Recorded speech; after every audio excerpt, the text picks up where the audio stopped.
तो रिसेंटली आपने न्यूज में सुना होगा कि एक बैंक है तमिलनाडु का जिसका नाम है लक्ष्मी विलास बैंक, और आरबीआई ने इसके रिगार्डिंग एक नोटिफिकेशन निकाला है कि ये बैंक जो है बंद होने जा रहा है और इसको मर्ज कर दिया जाएगा डीबीएस के साथ। डीबीएस बेसिकली एक सिंगापुर का फॉरेन बैंक है जिसकी इंडिया में भी ब्रांचेस हैं। तो आरबीआई ने एक नोटिफिकेशन निकाला है कि जो अपने तमिलनाडु का लक्ष्मी विलास बैंक है ये नुकसानी में जा रहा है, इसका काफी ज्यादा जो है नुकसान हो चुका है, ये बैंक ठीक तरीके से नहीं चल रहा है और इसके स्ट्रेस एसेट्स एनपीएस काफी ज्यादा बढ़ चुके हैं। तो इस वजह से लक्ष्मी विलास बैंक को, इंडियन बैंक को, एक फॉरेन बैंक के साथ, डीबीएस बैंक जो सिंगापुर का है उसके साथ मर्ज कर दिया जाएगा। क्या है इसके पीछे की टेक्निकलिटीज, क्या यहां पे नुकसान या फायदा होगा शेयर होल्डर्स का, क्या नुकसान या फायदा होगा डिपॉजिटर्स का, इसके अलावा बैंकिंग रेगुलेशन का क्या सिनारियो है इंडिया में, यस बैंक के क्राइसिस और Punjab and Maharashtra cooperative bank का जो क्राइसिस हुआ था, ये सब क्या है इस पर्टिकुलर वीडियो में बताने वाला हूं बाय मी मुदत गुप्ता।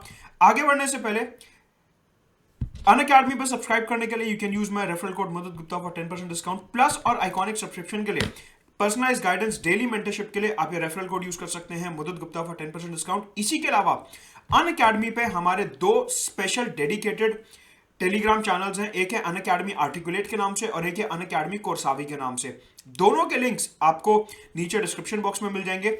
दोनों ही टेलीग्राम चैनल्स पे अनअकैडमी के जितने भी एजुकेटर्स हैं सबके YouTube videos, special classes, plus classes का लिंक आता रहता है, साथ के साथ पीडीएफ्स, नोट्स, और इसी के साथ अनअकैडमी में जो भी कार्निवल्स हो रहे हैं, अलग अलग इवेंट्स हो रहे हैं, कोई स्पेशल गेस्ट आ रहे हैं या फिर कोई स्पेशल क्लास है, ड्यूअल एजुकेटर क्लास है, सारे के सारे अपडेट्स आपको इन दोनों टेलीग्राम चैनल्स पे मिलते रहेंगे, अनअकैडमी आर्टिकुलेट एंड अनअकैडमी कोर्सावी चैनल पे।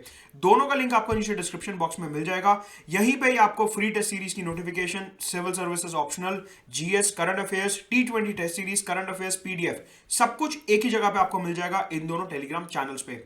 Right, so do use the referral code Madhu Gupta और ये दोनों टेलीग्राम चैनल जरूर ज्वाइन करिए। समझते हैं कि लक्ष्मी विलास बैंक का पूरा मसला क्या है। As far as this Lakshmi Vilas bank is concern, तो बेसिकली पिछले कुछ सालों से ये जो तमिलनाडु का बैंक है इसकी पोजीशन काफी ज्यादा डिटेरियोरेट हो रही थी। बेसिकली आपको पता है कि बैंक कैसे चलता है। बैंक ऐसे चलता है कि आपके और हमारे ऐसे जो डिपॉजिटर होते हैं वो बैंक में जाके पैसा जमा कराते हैं, बैंक आगे बिजनेसमैन को लोन देता है। इस तरीके से बैंक का पूरा सिस्टम चलता है। ठीक है, लक्ष्मी विलास बैंक में क्या ऑब्जर्व किया गया कि आपके और हमारे जैसे जो डिपॉजिटर्स हैं, आपके हमारे ऐसे लोग जो पैसा जमा कराते हैं बैंक के अंदर, इनका नंबर कम हो रहा है। मतलब कि बैंक के पास जो पैसा आता है वो कम हो रहा है। अगर बैंक के पास पैसा कम आ रहा है तो ऑब्वियस सी बात है बैंक आगे लोन में पैसा कम देगा।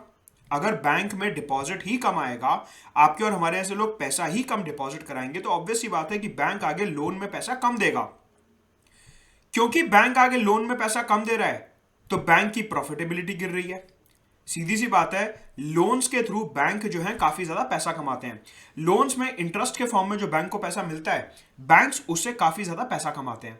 लेकिन क्योंकि आपके और हमारे से लोगों के डिपॉजिट यहां पे कम हो रहे हैं, क्योंकि हमारे डिपॉजिट्स ही कम हो रहे हैं, तो इस वजह से बैंक आगे लोन कम दे पा रहा है, जिसकी वजह से बैंक की प्रॉफिटेबिलिटी कम हो रही है। एक बात हो गई ये। बेसिकली आप ये सवाल पूछ सकते हैं कि डिपॉजिट्स क्यों कम हो रहे हैं। डिपॉजिट्स इसलिए कम हो रहे हैं क्योंकि देखिए मार्केट में और भी काफी सारे बैंक्स हैं, साथ के साथ बैंकिंग गवर्नेंस, बैंक के अंदर आपका कितना ट्रस्ट है, बैंक की प्रैक्टिसेस कैसी हैं, बैंक अपनी मार्केटिंग कैसे कर रहा है, बैंक का गवर्नेंस स्ट्रक्चर क्या है, इन सब चीजों के ऊपर भी काफी को डिपेंड करता है। और जब डिपॉजिटर को, आपके और हमारे ऐसे लोगों को बैंक के अंदर ट्रस्ट ही नहीं होगा तो हम इस बैंक में अपना पैसा जमा नहीं कराएंगे। तो over the period of time ये ऑब्जर्व किया गया कि ये जो लक्ष्मी विलास बैंक है इसमें डिपॉजिटर्स ने पैसा कम जमा कराना शुरू करा। मतलब कि वो दूसरे बैंकों की तरफ डाइवर्ट हो गए, HDFC, state bank of India, UCO bank, Punjab national bank, इस तरीके से दूसरे जो बैंक्स हैं, बड़े बैंक्स। तो बेसिकली क्या हुआ कि एक तो डिपॉजिट कम हो गए, तो इसकी वजह से बैंक ने आगे लोन देना कम कर दिया, तो बैंक की प्रॉफिटेबिलिटी कम हो गई। साथ के साथ जितने लोन्स इस बैंक ने दिए हुए थे उनमें से भी काफी सारे लोन जो हैं वो एनपीए में कन्वर्ट होने लगे। एनपीए का मतलब होता है नॉन परफॉर्मिंग एसेट, कि बिजनेसमैन को पैसा तो दे दिया लेकिन वो बिजनेसमैन वापस हमारे को पैसा नहीं लौटा पा रहा। बैंक ने बिजनेसमैन को पैसा तो दे दिया लेकिन वो बिजनेसमैन बैंक को इंटरेस्ट के साथ पैसा नहीं लौटा पा रहा। कहने का मतलब है क्योंकि बैंक का पैसा डूबता जा रहा था तो ओवरऑल लक्ष्मी विलास बैंक जो है वो लॉस में जा रहा था, वो नेगेटिव में जा रहा था, उसका कंटिन्यूअसली लॉस हो रहा था। कहने का मतलब है एक तो उनके पास नया पैसा नहीं आ रहा, मतलब कि लोग डिपॉजिट कम करा रहे हैं, तो नया पैसा नहीं आ रहा तो नए लोन्स नहीं दे पा रहे, तो मतलब प्रॉफिटेबिलिटी नहीं हो रही, और जो ऑलरेडी एग्जिस्टिंग लोन है, पुराने लोन है, वो एनपीए में कन्वर्ट हो रहे हैं, मतलब कि बैंक का जो बचा कुचा पैसा था वो भी डूब रहा था एनपीएस की वजह से। कहने का मतलब है deposits were going down, NPS were rising, तो ओवरऑल बैंक जो है वो लॉस में चल रहा था, प्रॉफिटेबिलिटी नहीं थी। इसके अलावा आपको पता है बैंक्स को अलग अलग प्रकार के कैपिटल रिजर्व्स मेंटेन करने पड़ते हैं। बैंक्स को basically tier 1 capital, Basel 3 norms, ये सब जो कैपिटल्स हैं, अलग अलग तरीके के जो सेफ्टी अकाउंट्स हैं, वो मेंटेन करने पड़ते हैं। क्योंकि लक्ष्मी विलास बैंक नुकसानी में जा रहा था, क्योंकि लक्ष्मी विलास बैंक का नॉन स्टॉप नुकसान हो रहा था, इसके जो डिपॉजिट्स हैं वो कम हो रहे थे और लोन जो है वो एनपीए में कन्वर्ट हो रहे थे, तो बेसिकली क्या होता है, बैंक्स जो होते हैं वो अलग से अपना एक सेफ डिपॉजिट मेंटेन करके चलते हैं, अलग से अपने बफर रिजर्व्स मेंटेन करके चलते हैं कि कल को अगर इमरजेंसी आती है तो हम वो वाला जो रिजर्व का पैसा है उसको इस्तेमाल कर सकें for emergency purposes. Lakshmi Vilas bank के वो जो रिजर्व्स थे, टीयर 1 कैपिटल कहते हैं उसे बेसिकली, लक्ष्मी विलास बैंक का वो जो टीयर 1 कैपिटल था, उनके जो बेसल 3 नॉर्म्स थे वो फुलफिल नहीं कर पा रहे थे, मतलब कि जितना पैसा एक्चुअल में उनके पास रिजर्व्स के फॉर्म में होना चाहिए था वो भी नहीं था, वो रिजर्व्स का सारा पैसा भी खत्म हो रहा था। कहने का मतलब है इस बैंक में जो स्ट्रक्चर है वो काफी ज्यादा वीक हो गया था, इस बैंक की जो पूरी की पूरी हायरार्की है, पूरा का पूरा जो ऑर्गेनाइजेशन है वो काफी ज्यादा वीक हो रहा था। इसकी वजह से ये बैंक काफी ज्यादा लॉसेस में चल रहा था। तो बेसिकली क्या है, बेसल 3 नॉर्म्स के अंडर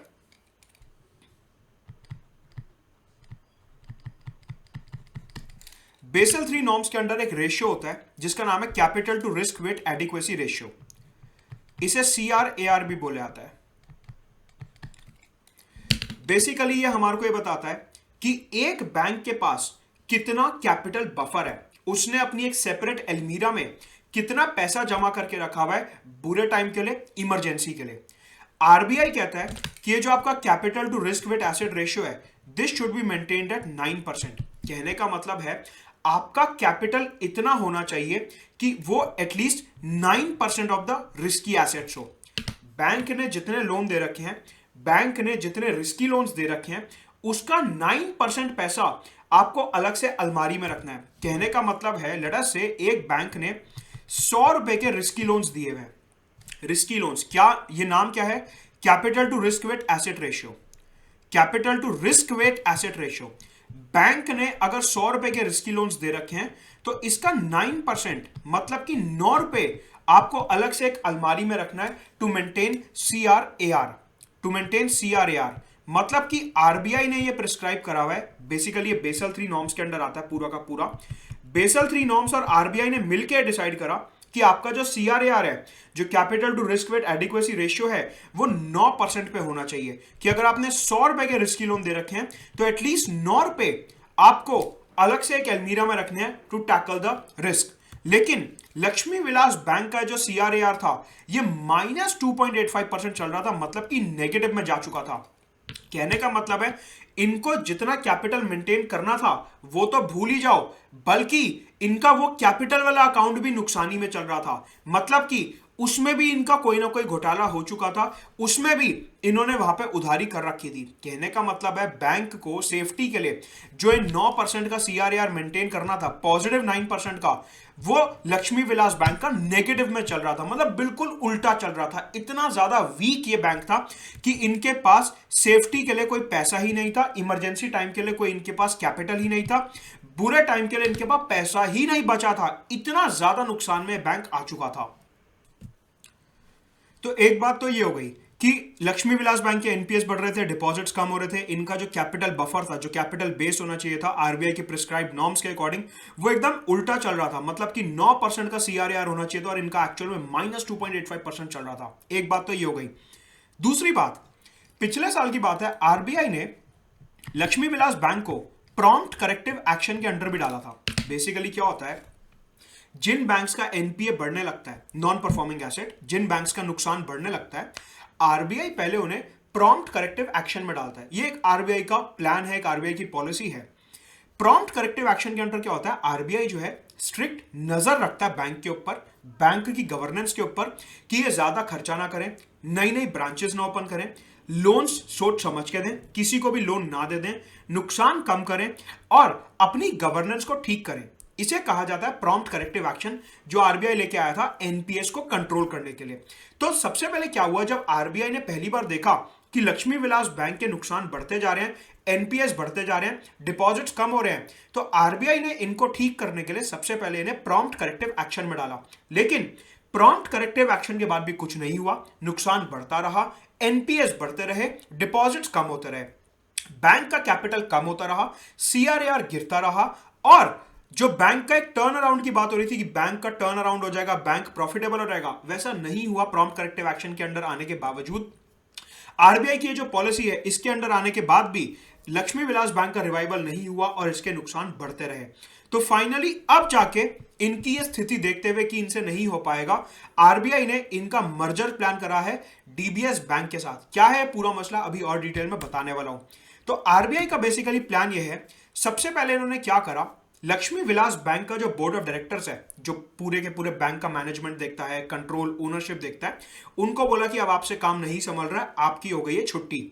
आरबीआई ने पूरे के पूरे बैंक को अपने कंट्रोल में ले लिया है। मतलब कि आज की तारीख में लक्ष्मी विलास बैंक के जो बोर्ड ऑफ डायरेक्टर्स हैं, उनका यहां पे कोई काम नहीं बचा है। पूरा का पूरा लक्ष्मी विलास बैंक आरबीआई के कंट्रोल के अंडर आ चुका है। दूसरी बात, आरबीआई ने, मैंने आपको क्या बताया, डिपॉजिट जो है लगातार गिरते जा रहे थे, डिपॉजिट जो है लगातार कम होते जा रहे थे। तो आरबीआई ने बोला, यह बात अभी कल ही हुई है 17 नवंबर को, आरबीआई ने बोला कि 30 डेज के लिए मैं विड्रॉल्स के ऊपर लिमिट लगा रहा हूं। मतलब कि जो डिपॉजिटर का पैसा, आपके हमारे जैसे आम डिपॉजिटर का जो पैसा लक्ष्मी विलास बैंक में जमा है, उसमें 30 दिन के लिए लिमिट लगा रहा हूं और कोई भी व्यक्ति 25,000 रुपए से ज्यादा पैसा नहीं निकाल पाएगा। मतलब कि विड्रॉल्स के ऊपर एक लिमिट लगा दी गई है। मतलब कि आपके और हमारे ऐसे डिपॉजिटर को जिसका पैसा इस बैंक में जमा है, उन्हें दिक्कत होने वाली है कि वह 25,000 रुपए से ज्यादा पैसा यहां से नहीं विड्रॉ कर सकते, नहीं निकाल सकते। राइट।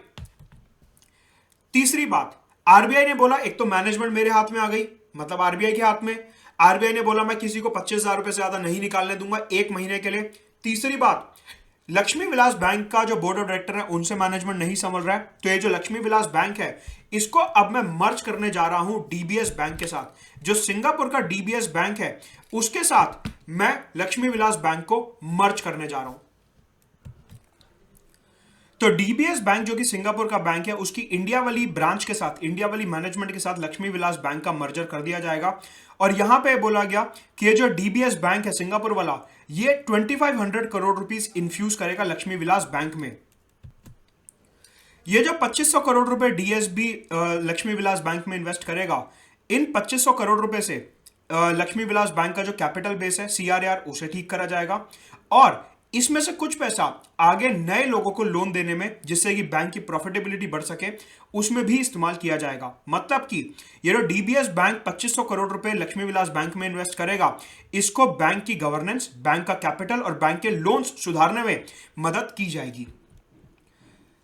हाउएवर, आरबीआई ने यहां पे एक बात बोली है कि इवन दो हमने 30 डेज की लिमिट लगाई है विड्रॉल्स के ऊपर, कि आप 30 दिन तक 25,000 रुपए से ज्यादा नहीं निकाल सकते, लेकिन इसमें डरने की कोई बात नहीं है। डिपॉजिटर्स का एक एक रुपया यहां पे सेफ है, डिपॉजिटर्स के पैसे को यहां पे कोई नुकसान नहीं होगा। डिपॉजिटर्स अपना पैसा 25,000 रुपए करके निकाल सकते हैं और आगे जाके लिमिट हटा दी जाएगी। मतलब कि डिपॉजिटर्स को यहां पे डरने की कोई बात नहीं है। आगे बढ़ने से पहले अनअकैडमी पर सब्सक्राइब करने के लिए you can use my referral code Madad Gupta for 10% discount. नीचे मेरे टेलीग्राम चैनल का लिंक दिया है, उसे भी ज्वाइन कर सकते हैं for all the updates about my YouTube video, special classes and plus classes. ये रेफरल कोड डाल के आपको 10% का डिस्काउंट मिलेगा अनअकैडमी प्लस पे।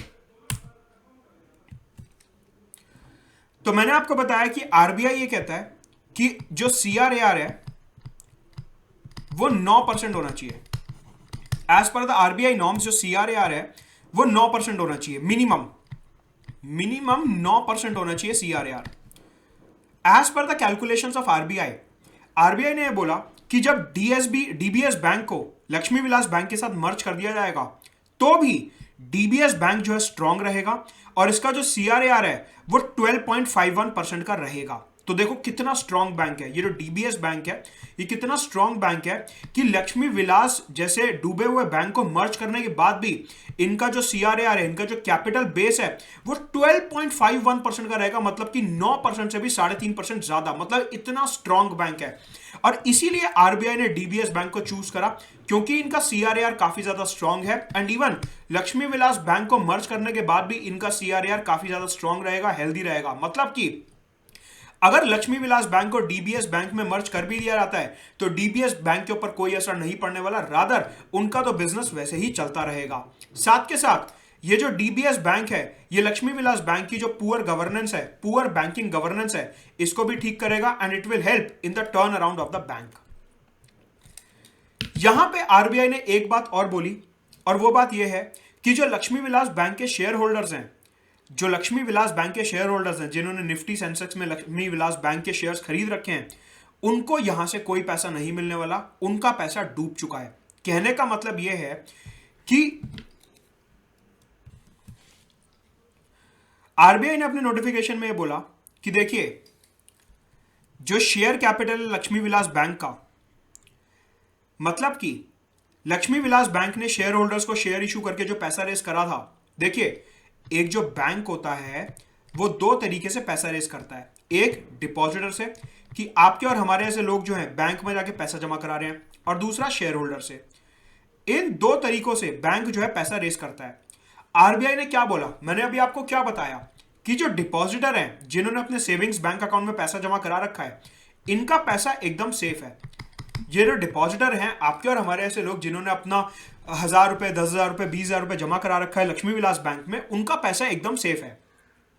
अगर मैं बात करूं शेयर होल्डर्स की जिन्होंने बैंक में इन्वेस्ट कर रखा है, जिन्होंने बैंक के शेयर खरीद रखे हैं, आरबीआई ने बोला कि उनका पैसा डूब चुका है। मतलब कि जो लक्ष्मी विलास बैंक के शेयर होल्डर्स हैं उनको यहां पे कोई भी पैसा नहीं दिया जाएगा क्योंकि ये बैंक जो है डूब चुका है, इनका सब कुछ उधारी में चल रहा है, ये लॉस में जा रहा है, इनका इवन सीआरएआर भी -2.85% है। मतलब कि इस बैंक की मार्केट वैल्यू आज की तारीख में 0 है एंड हेंस शेयर होल्डर्स को यहां पे कोई भी पैसा नहीं मिलेगा। शेयर होल्डर्स ने जिन्होंने इसके शेयर्स खरीद रखे थे उनका पैसा पूरे तरीके से डूब चुका है। मतलब कि जो डीबीएस बैंक है, जो डीबीएस बैंक है जब वो लक्ष्मी विलास बैंक को एक्वायर कर लेगा, उसे मर्ज कर लेगा, तो DBS bank Lakshmi Vilas bank के शेयर होल्डर्स को कुछ नहीं देने वाला क्योंकि ये बैंक तो ऑलरेडी लॉस मेकिंग बैंक है, ये एकदम डूबा हुआ बैंक है।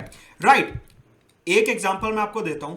जब पहले एसबीआई और उसके एसोसिएट्स को एसबीआई में मर्ज किया गया था, देना बैंक, विजया बैंक और इन सब का मर्जर हुआ था, तो जो एग्जिस्टिंग शेयर होल्डर्स थे एसबीआई और उसके एसोसिएट्स के, उनको शेयर स्वैप किया गया था। शेयर स्वैप का मतलब होता है कि पुराने बैंक की जगह नए बैंक के शेयर दे दिए गए थे। फॉर एग्जांपल ऐसा समझिए कि मैं एसबीआई के किसी एसोसिएट के शेयर्स होल्ड करके बैठा था, अब वो जो एसोसिएट बैंक है वो जाके एसबीआई में मर्ज हो गया, तो वो जो एसोसिएट बैंक एसबीआई में जाके मर्ज हो गया तो उन्होंने मेरे को एसबीआई के शेयर्स दे दिए। कहने का मतलब है शेयर स्वैप हो गया कि पुरानी बैंक जब नई बैंक में जाके मर्ज हो गई तो पुराने बैंक के शेयर्स की जगह मेरे को नए बैंक के शेयर्स मिल गए। ये होता है प्रॉफिट मेकिंग बैंक्स में, ये होता है उन बैंक्स में जो डूबे नहीं हैं, ये होता है उन बैंक्स में जो नुकसानी में नहीं है, ये होता है उन बैंक्स में जिनका कैपिटल बेस पॉजिटिव है, जिनका सीआरएआर पॉजिटिव है, ये उन बैंक्स में होता है। लेकिन लक्ष्मी विलास का तो सब कुछ नेगेटिव में है। इस वजह से डीबीएस बैंक ने बोला कि जो लक्ष्मी विलास बैंक के शेयर होल्डर हैं उनको मैं 1 रुपया भी नहीं दूंगा, उनको कोई नया शेयर भी नहीं दूंगा, उनका पैसा डूब चुका है। आरबीआई ने बोला ठीक है, ये आप बिल्कुल सही बात कह रहे हो कि ये बैंक क्योंकि डूब चुका है, इस बैंक में कुछ है ही नहीं, तो यहां पे एग्जिस्टिंग शेयर होल्डर को नए शेयर्स देने का कोई पॉइंट नहीं है। मतलब कि अगर बैंक थोड़ा ठीक ठाक होता है तो नया बैंक उसे शेयर्स दे देता है, लेकिन क्योंकि लक्ष्मी विलास एकदम डूबा हुआ बैंक है तो इसके एग्जिस्टिंग शेयर होल्डर्स को कोई पैसा नहीं मिलेगा, उनका पैसा डूब चुका है। राइट, हाउएवर जैसा कि मैं बार बार बोल रहा हूं, डिपॉजिट्स एकदम सेफ रहेंगे, शेयर होल्डर्स का पैसा डूब चुका है। मतलब कि अगर आपने लक्ष्मी विलास बैंक में पैसा जमा करा रखा है वो सेफ है, अगर आपने लक्ष्मी विलास बैंक के शेयर्स खरीद रखे हैं तो आपका पैसा डूब चुका है। ये दो अलग अलग बातें हैं, डिपॉजिट और शेयर होल्डिंग ये अलग अलग बातें हैं। यहां पे बात करते हैं बैंकिंग स्ट्रक्चर इन इंडिया की। तो इंडिया में कई सारे बैंक्स जो है वो फेल होने लगे हैं। पिछले 2 साल में हमने 3 बैंक्स फेल होते हुए देखे हैं। एक तो यस बैंक देखा हमने कि जो डूब चुका था, उसे बचाया गया। लक्ष्मी विलास बैंक, इसको बचाया जा रहा है मर्ज करके डीबीएस के साथ। और Punjab and Maharashtra cooperative bank, ये 3 बैंक्स ऐसे बैंक्स हैं जो पिछले 2 साल में डूबे हैं।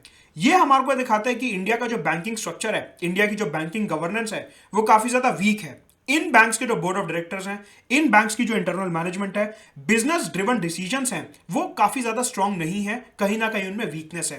कहने का मतलब है एक आदमी अपनी मेहनत का पैसा बैंक में जमा कराता है कि वो जब चाहे उसे निकाल सके, लेकिन जब जब ये बैंक्स फेल हुए हैं, आरबीआई ने हमेशा विड्रॉल के ऊपर लिमिट लगाई है कि आप 20,000 रुपए से ज्यादा नहीं निकाल सकते, आप 25,000 रुपए से ज्यादा नहीं निकाल सकते, आप 10,000 रुपए से ज्यादा नहीं निकाल सकते। कहने का मतलब है डिपॉजिटर का पैसा वो खुद ही नहीं निकाल पाता इन बैंक्स के फेलियर की वजह से।